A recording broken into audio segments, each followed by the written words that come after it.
Hello friend, subscribe to my channel Free Flakes and press the bell icon to never miss a new update of Free Flakes. Hello subscribers. आज के episode का नाम है mode of nutrition. Mode of nutrition में हम basically पढ़ते हैं कि ऑटोट्रॉफ्स और हेटेरोट्रॉफ्स क्या होता है।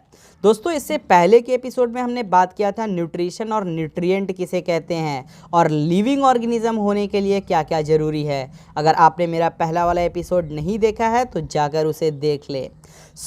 इस लेक्चर में हम बात करेंगे ऑटोट्रॉफ्स और हेटेरोट्रॉफ्स किसे कहते हैं। ऑटोट्रॉफ्स बेसिकली हम उसे कहते हैं जो अपना खाना खुद बनाए, those organism which are capable to make their own food. और हेटेरोट्रॉफ्स हम उसे कहते हैं जो कैपेबल नहीं होते हैं अपने फूड्स को बनाने के लिए, means those organism which are not capable to make their own food. इस वीडियो में हम बात करेंगे ऑटोट्रॉफ्स किसे कहते हैं। दोस्तों, हमने सुना है कि प्लांट को हम लोग प्रोड्यूसर कहते हैं। आखिर हम प्लांट को प्रोड्यूसर क्यों कहते हैं? तो प्लांट एक ऑटोट्रॉफ्स है, means autotroph mode of nutrition को परफॉर्म करवाता है। इसका मतलब ये हुआ कि प्लांट अपना खाना खुद बनाता है, it just make their own food. दोस्तों, मैं आपको बता दूं कि हमने क्लास 9 में पढ़ा था प्लास्टिड होते हैं और इस प्लास्टिड में क्रोमोप्लास्ट, क्लोरोप्लास्ट एंड लीकोप्लास्ट होते हैं। अगर आपको ये याद नहीं तो कोई दिक्कत नहीं, ताकि इस लेक्चर में मैं सिर्फ बात करूंगा क्लोरोप्लास्ट के बारे में। क्लोरोप्लास्ट उसे कहते हैं जिसमें क्लोरोफिल होते हैं। अब ये क्लोरोफिल किस बला का नाम है? क्लोरोफिल बेसिकली हम एक ग्रीन पिगमेंट को कहते हैं जो लीव्स में पाए जाते हैं और इसी कारण लीव्स ग्रीन भी दिखते हैं। आखिर इसका मेन फंक्शन क्या है? तो ये जो ग्रीन पिगमेंट जिसे हम क्लोरोफिल कहते हैं, इसका मेन फंक्शन है लाइट एनर्जी को ट्रैप करना और उसे केमिकल एनर्जी में कन्वर्ट करना। तो आइए हम जानते हैं कि आखिर ये लाइट एनर्जी को केमिकल एनर्जी में कन्वर्ट क्यों करता है और उससे क्या होता है। दोस्तों, लास्ट के एपिसोड में हमने आपको बताया था लिविंग ऑर्गेनिज्म उसे कहते हैं जो मूवमेंट करता हो, रिस्पायरेशन करता हो, रिप्रोडक्शन करता हो और एक्सक्रिएशन करता हो। हेयर के रिस्पायरेशन के बारे में हम कुछ जानते हैं। देखो, रिस्पायरेशन बेसिकली दो टाइप्स के होते हैं। एक होते हैं एरोबिक रिस्पायरेशन, वैसा रिस्पायरेशन जो ऑक्सीजन के प्रेजेंस में रिस्पायरेशन करे, और दूसरा होता है एनारोबिक रिस्पायरेशन, वैसा रिस्पायरेशन जो O2 के, ऑक्सीजन के एब्सेंस में रिस्पायरेशन करे।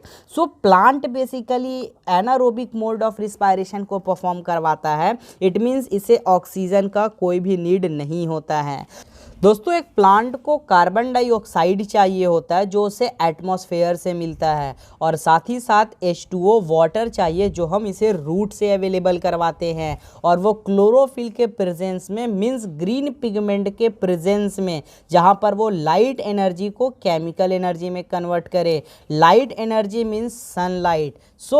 फोटोसिंथेसिस एक ऐसा प्रोसेस है जिसमें जब किसी प्लांट को कार्बन डाइऑक्साइड और वाटर, क्लोरोफिल और सनलाइट के प्रेजेंस में मिलता है तो ये इस लाइट एनर्जी को केमिकल एनर्जी में बदल देता है, और इसे हम लोग कहते हैं C6H12O6, और साथ ही साथ ये थोड़े वाटर देते हैं और ऑक्सीजन को रिलीज करते हैं। इसे हम कहते हैं ग्लूकोज। ग्लूकोज एक कार्बोहाइड्रेट होता है, ताकि हमने आपको बताया था कार्बोहाइड्रेट उसे कहते हैं जो कार्बन, हाइड्रोजन और ऑक्सीजन से मिलके बना। तो जब भी किसी प्लांट को carbon dioxide, water in the presence of chlorophyll and sunlight, then it just make glucose plus water plus oxygen. तो इसी प्रोसेस को हम कहते हैं फोटोसिंथेसिस, और ये फोटोसिंथेसिस के मीडियम से, फोटोसिंथेसिस के माध्यम से एक प्लांट खाना बनाता है, और इसीलिए हम इसे बोलते हैं plant is autotrophs mode of nutrition. Now यहाँ पर एक इम्पॉर्टेंट चीज़ जानना होता है, वो है स्टोमाटा। ये भी एग्जाम में बहुत बार पूछा जाता है। स्टोमाटा के अंदर में दो इवेंट होते हैं, एक होते हैं opening of stomata and second one is closing of stomata.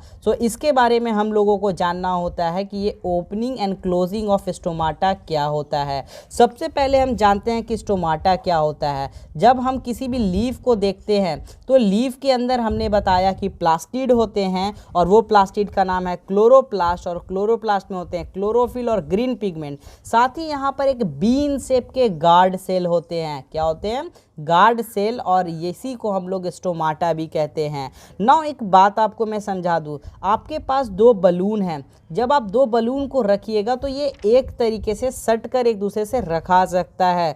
जब आप इसमें हवा भर दोगे, when you just blow the air, तो वो देखोगे बलून किस इस तरीके से हो जाएगा। मीन्स अब ये सेक्शन एक दूसरे से कांटेक्ट में नहीं जाता है क्योंकि हवा के कारण ये एक स्पेशल शेप में आ गया।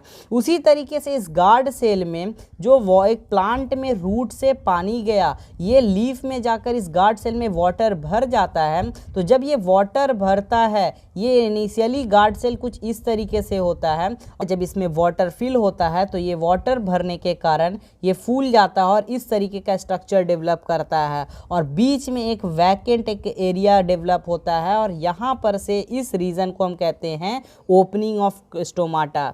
मीन्स यहाँ पर स्टोमाटा ओपन है और इसी के नीचे हमारा क्लोरोफिल होता है। इट मीन्स जब सनलाइट पड़े तो इस स्टोमाटा से एंट्री होकर के क्लोरोफिल पर पड़े और क्लोरोफिल उस लाइट एनर्जी को केमिकल एनर्जी में बदल देगा ताकि वो कार्बन डाइऑक्साइड और वाटर के मदद से ये इवेंट को परफॉर्म करता है। तो वाटर इसे स्टोमाटा के गार्ड सेल में प्रेजेंट यहाँ से मिलता है, कार्बन डाइऑक्साइड इसे एनवायरनमेंट से मिलते हैं, क्लोरोफिल इसके नीचे है और सनलाइट इसमें आया, इसे हम कहते हैं opening of stomata. Now what is closing of stomata? हम जानते हैं कि सन एक बहुत बड़ा लाइट का सोर्स है और साथ ही साथ ये एक हीट का भी बहुत बड़ा सोर्स है। तो इतना हीट के कारण यहाँ पर वाटर जो है वो इवोपरेट भी होने लगता है और इवोपरेट के कारण इसके वाटर लॉस हो जाते हैं और ये फिर से अपने इनिशियली स्टेज में आते हैं और तब बीच के रास्ता क्लोज हो जाता है और इस इवेंट को कहते हैं क्लोजिंग ऑफ स्टोमाटा।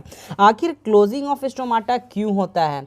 देखो, प्लांट्स में ज़्यादा वाटर का लॉस ना हो जाए ड्यू टू इवोपरेशन, इसलिए क्लोजिंग ऑफ स्टोमाटा होता है। ना अब हम लोग पढ़ेंगे हेट्रोट्रॉप्स किसे कहते हैं। तो हेट्रोट्रॉप बेसिकली ह्यूमन बींग भी परफॉर्म करते हैं। तो हेट्रोट्रॉप में हम लोगों को बहुत सारी चीज़ों के बारे में पढ़ना होता है कि इसमें पैरासाइटिक, सैप्रोफाइटिक और सिम्बायोटिक मोड ऑफ न्यूट्रिशन क्या है।